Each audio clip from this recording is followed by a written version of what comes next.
ایک ایسی قوم जिसके लिए भूख सिर्फ एक कहानी थी, जिनके शहर में तंगदस्ती का कोई वजूद ही नहीं था। दौलत इस कदर आम थी जैसे मिट्टी, और पानी इस तरह बहता था जैसे रहमत बरस रही हो। लेकिन जरा तसव्वुर करें, सिर्फ एक मामूली सा चूहा और मारब का अजीमुशान बंद, और फिर सब कुछ अपनी तकदीर के अंजाम को पहुंच गया।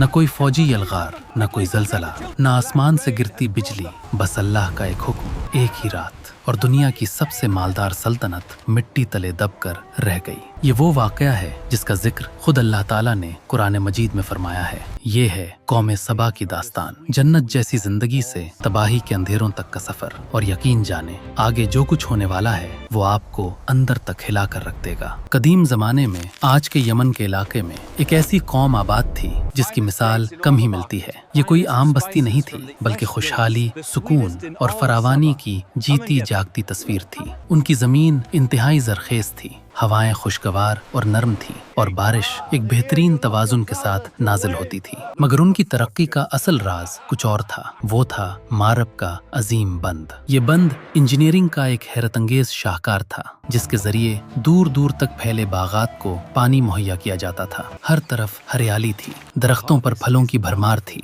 और रिस्क की इतनी फरावानी थी कि मुसाफिर भी वहां से गुजरते हुए सैर हो जाते। कुरान मजीद इस मंजर को यूं बयान करता है कि उनके लिए उनके अपने इलाके में एक वाज़ेह निशानी थी, दाएं और बाएं जानिब सरसब्ज बागात, और उन्हें हुक्म दिया गया था कि अपने रब का दिया हुआ रिस्क खाओ और उसका शुक्र अदा करो। ये सब कुछ सिर्फ दौलत का नतीजा नहीं था, ये एक मुकम्मल निजाम था जो अल्लाह की रहमत से कायम था।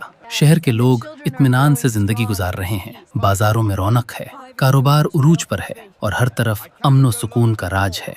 इस बार हमारी पैदावार पहले से कहीं ज्यादा है, तरक्की में मुसलसिल इजाफा हो रहा है। कुरान ने इस बस्ती को एक पाकीज़ा शहर और एक बख्शिशने वाले रब की नेमत करार दिया है। यही वजह थी कि उसे जमीन पर जन्नत की मिसाल समझा जाता था। कौम सबा की तारीख में एक नाम सबसे ज्यादा नुमाया था, मलका बिल्कीस। रिवायात के मुताबिक वो सिर्फ एक हुक्मरान नहीं, बल्कि गैर मामूली जहानत और बसीरत रखने वाली खातून थी। इसकी सल्तनत मुनज़्ज़म, इसका इक़्तिदार मजबूत, और इसका दरबार शान और शौकत का मजहर था। इसकी शोहरत यहाँ तक पहुँची कि अल्लाह के नबी हज़रत सुलेमान अलैहिस्सलाम को भी इसके बारे में मालूम हुआ। हज़रत सुलेमान अलैहिस्सलाम वो अजीम नबी थे जिन्हें अल्लाह ताला ने बेमिसाल इख्तियारात अता फरमाए थे।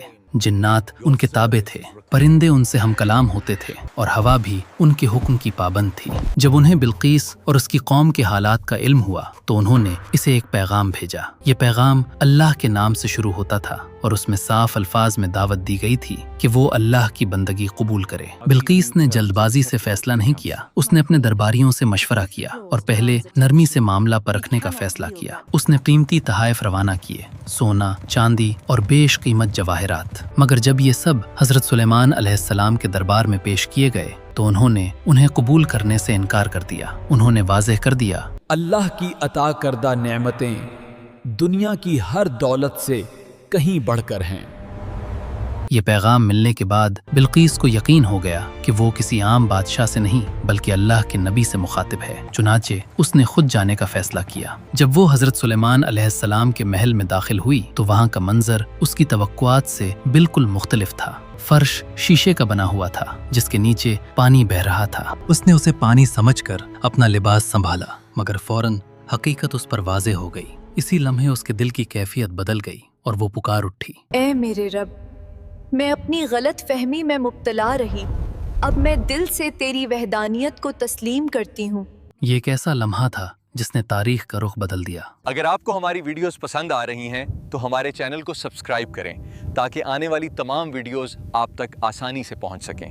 बादज़ां उसके असर से पूरी कौम सबा ने भी हक को कबूल कर लिया। ये वो वक्त था जब सबा अपनी बुलंदी के उरूज पर थी, दुनियावी लिहाज से भी और रूहानी एतबार से भी। लेकिन वक्त का पहिया हमेशा एक जैसा नहीं रहता। बिल्कीस का दौर इख्तिताम को पहुंचा और उसके बाद आने वाली नस्लों ने एक मुख्तलिफ रास्ता इख्तियार करना शुरू कर दिया। वक्त के साथ कौम के दिल में शुक्र की जगह तकब्बुर ने कब्जा कर लिया। वो फख्र से कहते थे, ये बाग हमने बनाया, ये बंद हमारे हाथों की मेहनत है,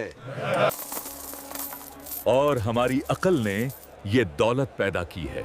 अल्लाह का जिक्र धीरे धीरे कम होता गया और ताकत के नशे में वो खुद गर्ज हो गए। अल्लाह ने उन्हें नसीहत की, नबी भेजे मगर वो सबको मजाक समझकर रद्द कर देते। नबियों ने बार बार कहा, ये सब कुछ तुम्हारी मेहनत का नहीं बल्कि ये अल्लाह की रहमत है। अगर तुम शुक्र ना करो तो यही रहमत तुम पर अजाब बन जाएगी। मगर कौम हंसते हुए बोलती, तुम हमें डरा रहे हो? देखो हमारा मारब बंद पहाड़ की तरह मजबूत है, तुम्हारा रब इसे गिरा सकता है? नबी जवाब देते, अल्लाह जब चाहे तो किसी बड़ी वजह की जरूरत नहीं, सिर्फ उसका हुक्म ही काफी है। मगर उनके चेहरों पर गुरूर के सिवा कुछ नहीं था। अगर अजाब आना होता तो कब का आ चुका होता। हमारी सल्तनत महफूज है, हमारा बंद नाकाबिले तस्खीर है, कोई हमें नुकसान नहीं पहुंचा सकता। साल गुजरते रहे, नबी बार बार समझाते रहे, रहमत को जाया ना करो, ये कहर बनने से पहले तुम्हें बचा सकती है। मगर उनके दिल पत्थर की मानिंद सख्त थे। वो सोचते, ये अल्लाह का नबी हमारी ताकत का मुकाबला कैसे कर सकता है? बंद से नहीं, अल्लाह की नाफरमानी से डरो। मैं इस अजाब की फिक्र मत दिलाओ, हम अपनी इस्तिताअत और वसाइल से इसका मुकाबला कर लेंगे। कुरान अक्ल को चूका देने वाली हकीकत बयान करता है। जब उन्होंने रुख फेर लिया, हमने उन पर सैलाब भेज दिया जो बंद तोड़ दे।